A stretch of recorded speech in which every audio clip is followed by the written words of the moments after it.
Good evening and welcome. I'm DeTracy Regula, and I'm about to do a brief observance of the midnight hour. As many of you may know, in the ancient Egyptian tradition, there was the observation of four key moments in the day and night, which were dawn, noon, evening, and midnight. And for many of us, when we get up, we say a little prayer, and that's equivalent to the dawn rite, or we may do something a little bit more intense at that moment. And then most days here, we do our noon rite, uh, which is also broadcast. And then the evening rite is often about the time when we're doing the evening meal, and I think it's um, part of many people's lives and religious practices to bless your food, so that can be the evening rite. But the midnight rite is kind of neglected sometimes. It can be observed by saying a little prayer as you're preparing to go to sleep, and it also can be observed a little bit more fully. So what I like to do for these little midnight rites is to do our midnight rite prayer song, and also to talk about dreams and how we can prepare for our sleep time, which can be filled with spiritual insights and observations and can actually be an initiatory experience for many people. And so I am hoping that you enjoy this little observance tonight. Is our midnight rite. It is midnight, time to go to bed and dream. Dreams are never what they seem. You must dwell on what they mean. It is midnight when you wake up at sunrise. Take the time to analyze, for your dreams are very wise. It is midnight, it is midnight, it is midnight. Now, Lady Lorien created many rites for us here at Isis Oasis Sanctuary, and she also wrote up many invocations of the four directions, and a couple of them actually pertain to the goddesses of dreams and reflecting on the different directions as a stimulus to have deeper dreams, perhaps pertaining to the symbols that you find in those different directions. And so her invocation of the four quarters for dreams, for goddesses to bring dreams, is this. To the east, may we ask the goddess Ma'at to bring us dreams that will inspire us and bring new life into our waking hours. To the south, may we ask the goddess Sekhmet to bring us dreams that will enhance our passions for love and creativity in our waking hours. To the west, may we ask the goddess Hathor to bring us dreams that will give us the wonders of intuition and divine beauty in our waking hours. And to the north, may we ask the goddess Isis to bring us dreams that will invoke magic that will create everything we would wish for in our waking hours. And this is so true in the four directions that by extending our consciousness in these different ways, we can actually attain within the hours of sleep certain insights, skills, understandings that might be evading us during our waking hours. And one of the most crucial ways of invoking dreams is to simply go to sleep with the intention of dreaming. Pick a location or something that you want to do and see if it shows up in your dreams. If you don't remember your dreams easily, you may find that merely by setting that intention before you go into sleep, that it is a little easier for you to recall your dreams.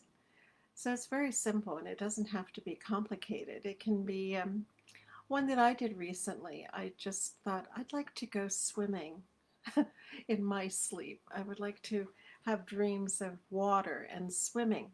And then I didn't even really think about it. And then I noticed in my dream accounts over the next several days, I hadn't noted that I'd made that request, but I knew that I had.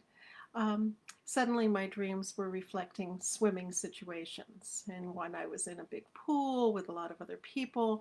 In another, I was at a pool. I didn't decide to go in, but again, the theme of swimming and water was suddenly forefront in my dream time. So you can try doing that too and see what it may bring to you. It can just be as simple as when you're lying down and when you've kind of arranged yourself comfortably, which is important to help you dream and to help you sleep and rest. Just go, tonight I'd like to dream about such and such, and see where that brings you. And I think you may well be surprised at how effective that can be. It only takes a moment. And at the other end, of course, it's when you do wake up, you want to try and capture something of that dream and be aware, even of just these, kind of trailing wisps of dream that you may be aware of as you awake. That those are important, and they can also bring you to back into the dream and give you a little bit more to work with and a little bit better memory of what you've experienced. And as you do this over time, you'll find that you're becoming a more and more potent dreamer, and you may truly have some fascinating experiences that will be very life enhancing for you.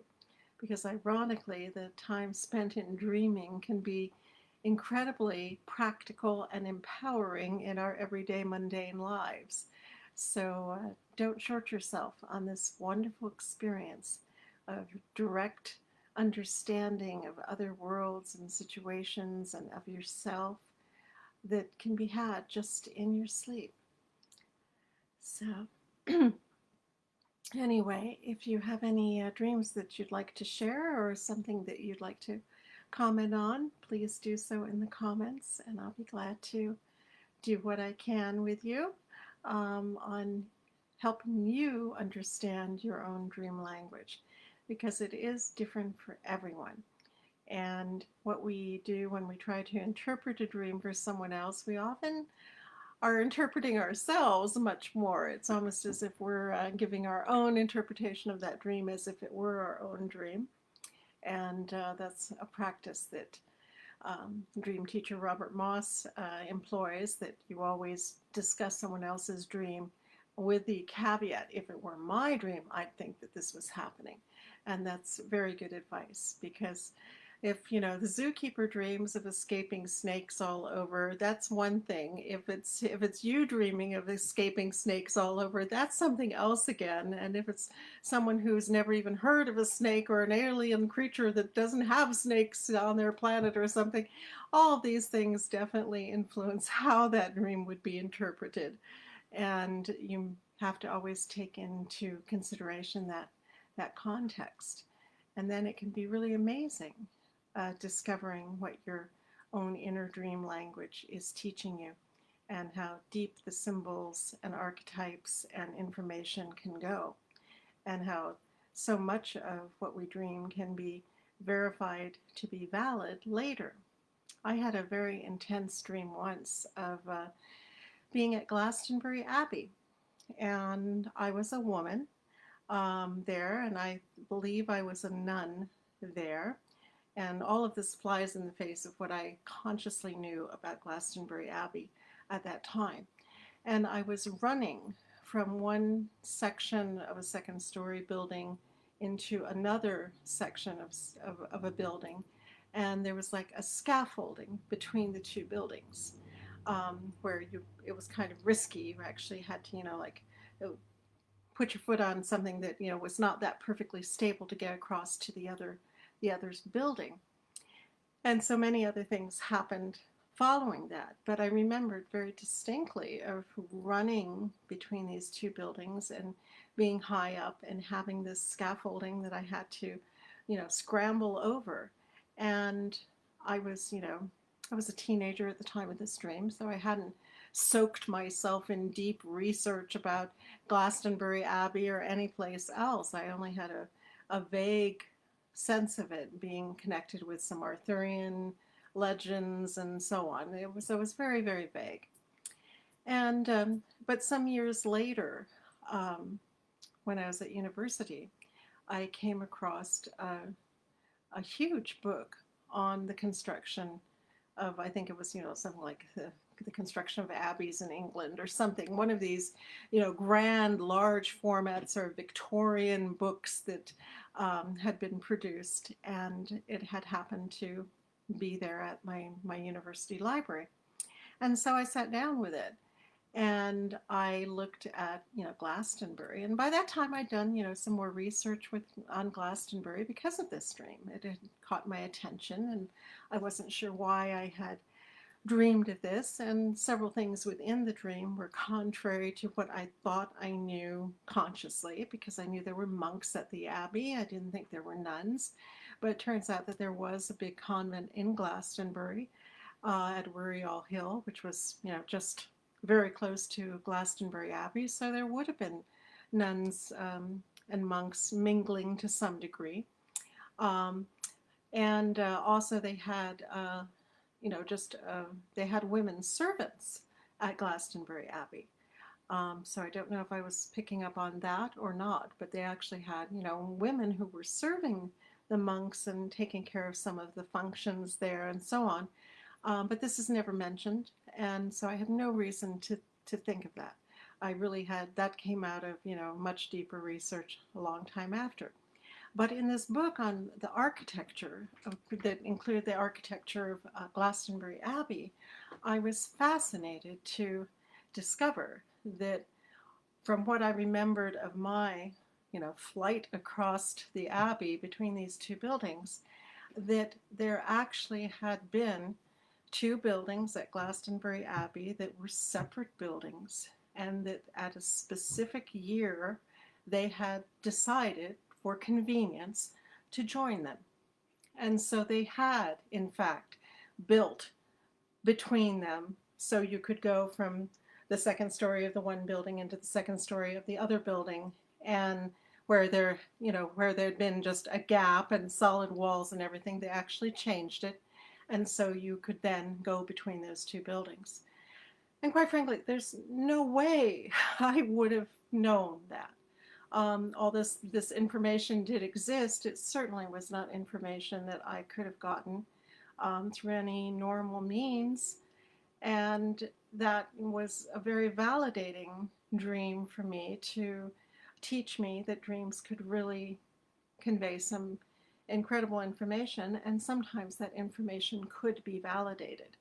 And that also, in some cases, the validation um, is even more important than the dream, because once you've learned that dreams can be validated, that opens up all dreams to additional interpretations. Now, I'm not saying that all dreams are the same. There are some that I think are really the equivalent of mental doodlings. They're inspired by very mundane aspects of our lives, and they can be just, the equivalent of watching a sitcom on TV or something, not very deep at all. But there are other dreams that can be incredibly life-changing, and that can teach us many things about those things that draw our souls. And so pay attention to what your dreams have to show you. And the best way to discover things within dreaming is simply to treat dreams as important. Have a dream journal at hand that you can scribble down what you do remember. Make a practice of it, and you'll be amazed at what you can find over long periods of time. You can find interesting patterns in your dreams that may be seasonal, or they may all, focus upon a single date. And all of these are clues for other things that are going on the great web of life that interconnects us all and interconnects all of our aspects of existence. So, a little bit of dream talk for tonight. And I hope that this brief moment of observing midnight and in calling upon the directions and the goddesses who can bring dreams from all of those directions can help you find your own pathway through sleep and perhaps bring to you a new awareness of dreams, because it's definitely something that dreams benefit by our attention. We benefit by paying attention, and I think it can enhance your understanding of life in all of its many, many mysteries. I wish you well, and I wish you a very good night, and I hope that you are enjoying our little moments at midnight now and again. God us bless.